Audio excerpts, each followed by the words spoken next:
The ancient Lamassu are guardian sentinels of the cities of Sumeria and the Akkadian Empire, are a strange anthropomorphic creature, meaning that it has animal characteristics to it.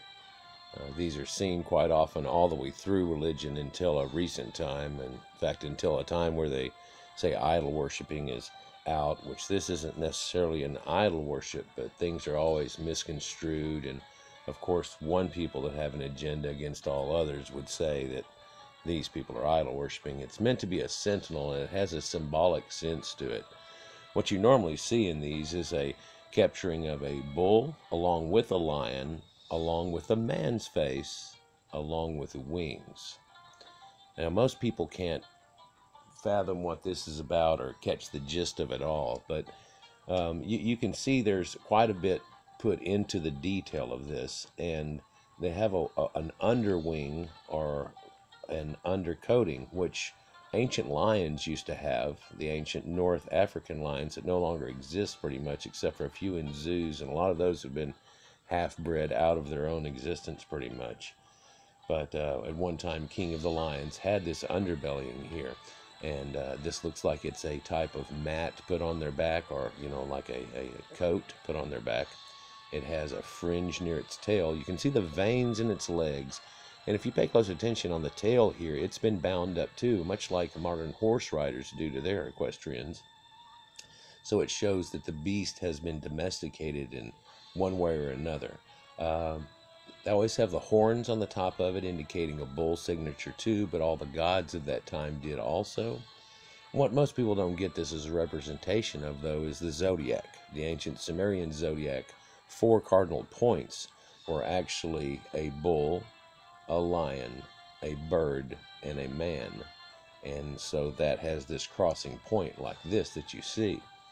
Now, these are incredible sized statues, and it's hard to believe that they even moved them to get them to like the British Museum or stand some of them back up in antiquity. And you look at the aquiline features of these people, this lost people that exist here. They were gate sentinels like this, which have been defaced now over time, and of course the temple's torn up.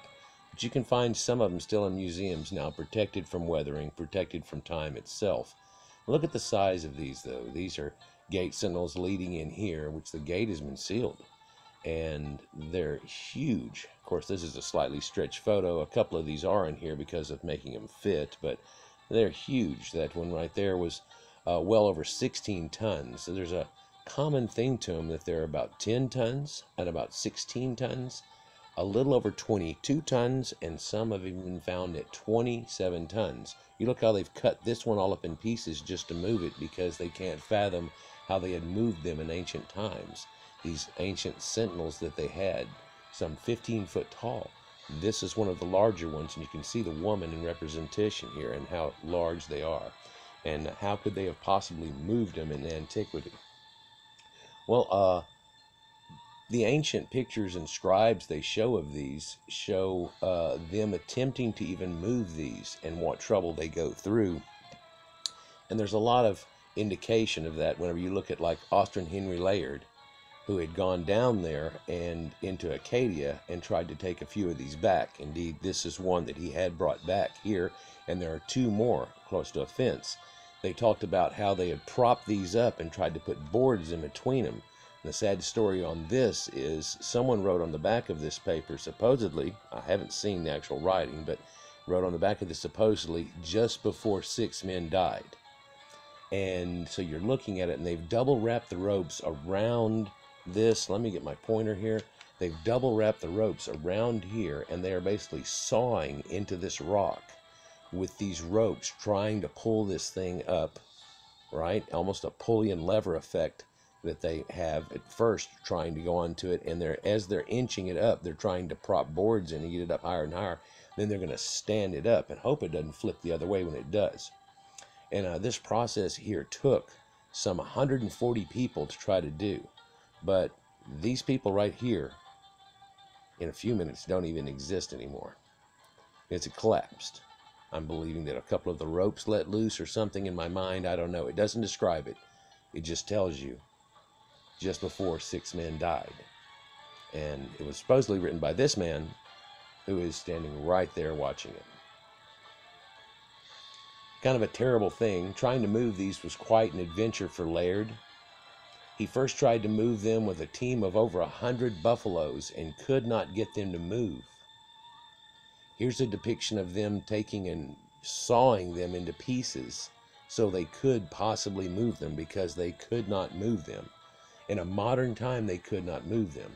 Yet they come from some of these places over 160 miles away, and there's a definite belief that they were reused and perhaps stolen from the Sumerians and brought into the Akkadians now that we find them in Sumeria, and a lot of temples are missing them, and you can see directly where they're missing, and then here they are all over here in Acadia and Akkad. So an odd thing, you know, you almost see these people's dismay, like, what the hell are you doing cutting them up? But that's all they had to them. A lot of them were destroyed in antiquity, just literally shattered and broken into pieces. And even them trying to take the pieces and bring them and then reassemble it was an impossible journey for these people. These temples got flaked apart. You can see what's left of them is not much. A depiction from way back then in the 1800s shows you the size of this one up near an Arabian Bedouin. This guy was believed to be one of the chieftains that was over all the people trying to help do the work itself. Here you see the one that has the lion's feet, but yet he still contains the middle of the bull body. Now some of these have a lion tail, some of them have the wrapped bull tail.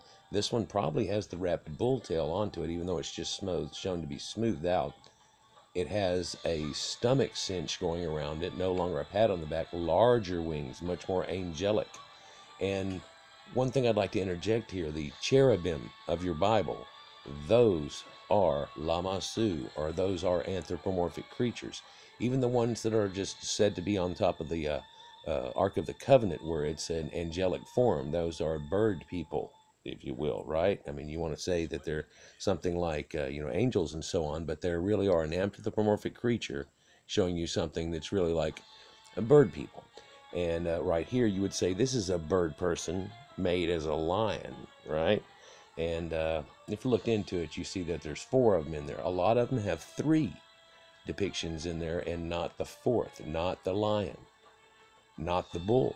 So what does that lead one to believe? Well, the odd thing is, and it can't be accepted whenever it was first described, that these people had gone through these 4 zodiacal phases, each one being its cardinal point, and in so they had been here for over 28,000 years, because that's a zodiac procession and into the next.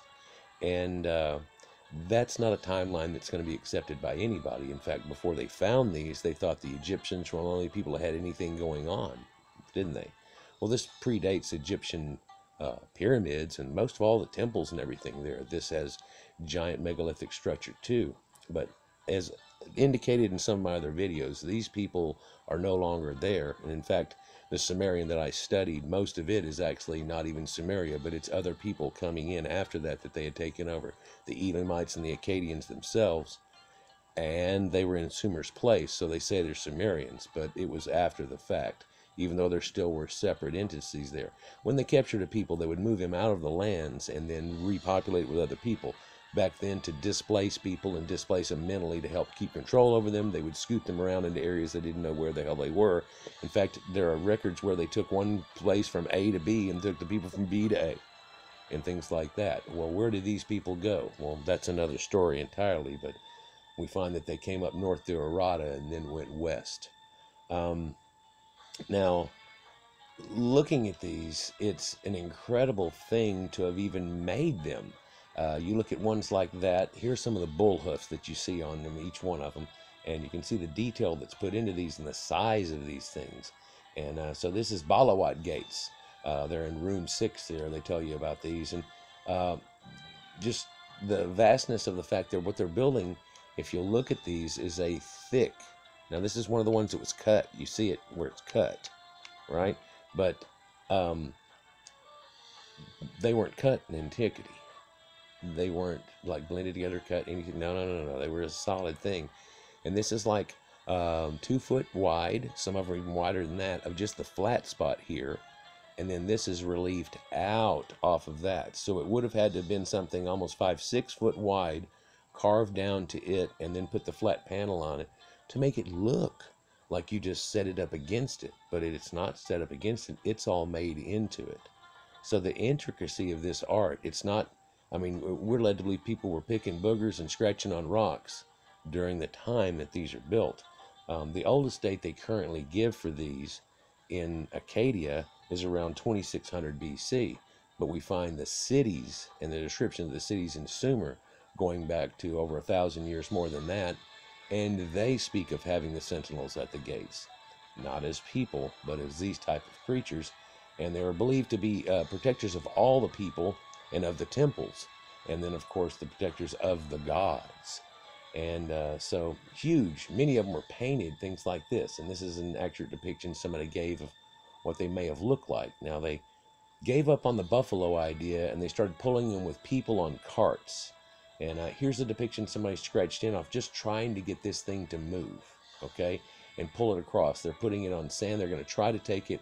Finally, now after the men were having so much trouble, they're not even going to go the way they're originally going to go. Now they're going to try to put it in the water, much like they ended up having to do for the obelisks that they brought from Egypt. And so they have over 300 men here trying to pull and steady and keep this thing going and pulling it on a barge. When they get there, the barge has been ruined. They have to make another barge and then put it onto that. Whenever they do, they have to use massive double pulleys, winches, and things like that to get it onto there. And they didn't have that technology at the time back in the day, so kind of cheating there. But he did want to kind of do it in a natural way at first. That slowly but surely became an unfeasible possibility.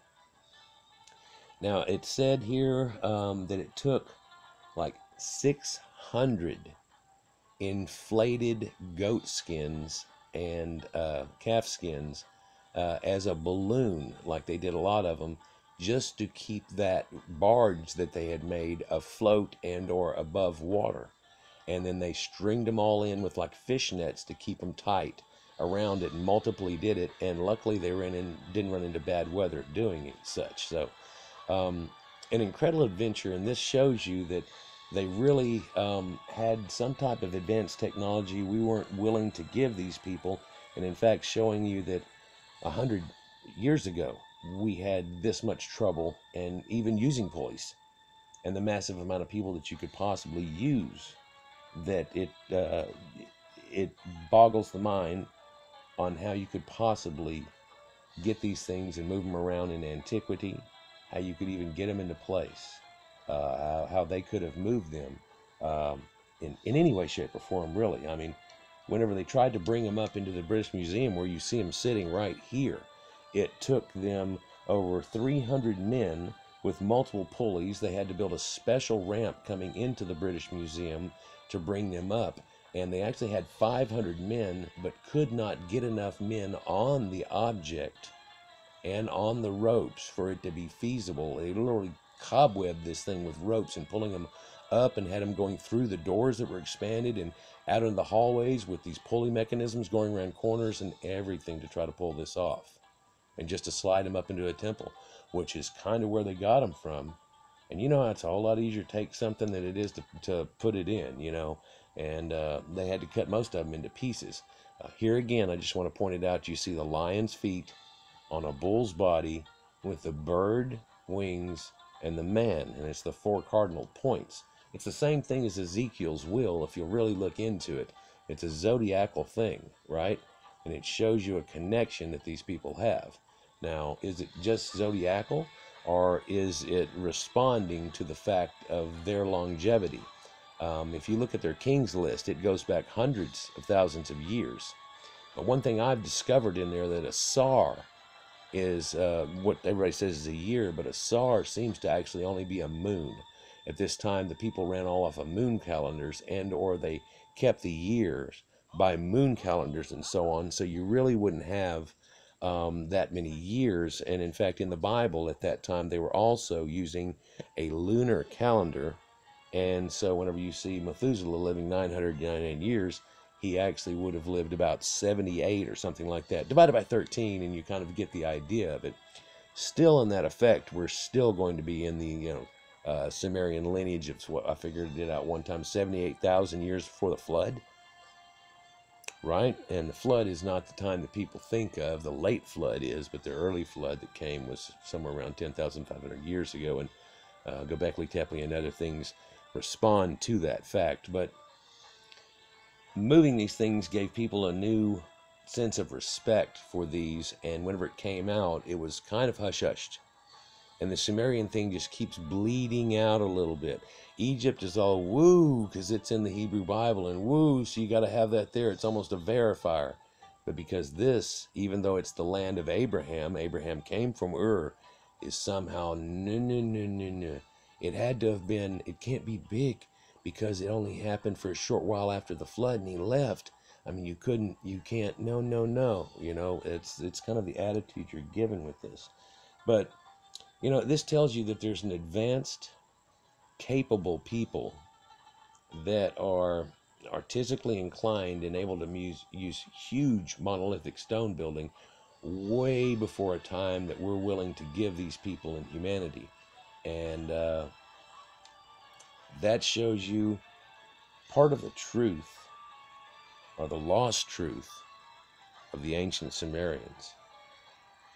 Like, share, and subscribe, guys. Enjoy. Have a great day.